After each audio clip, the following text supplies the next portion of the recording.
Transcendental sex meaning.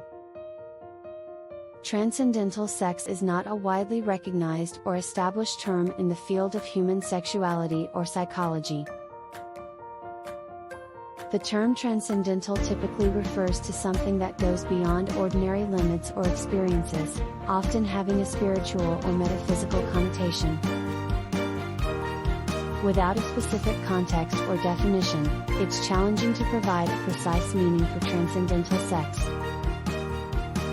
It's possible that the phrase could be used to describe a sexual experience that goes beyond the physical and becomes deeply emotional, spiritual, or transcendent in nature.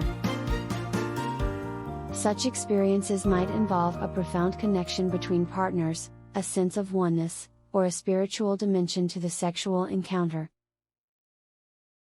If you have a specific context or definition in mind, please provide more information, and I'll do my best to offer a more accurate explanation.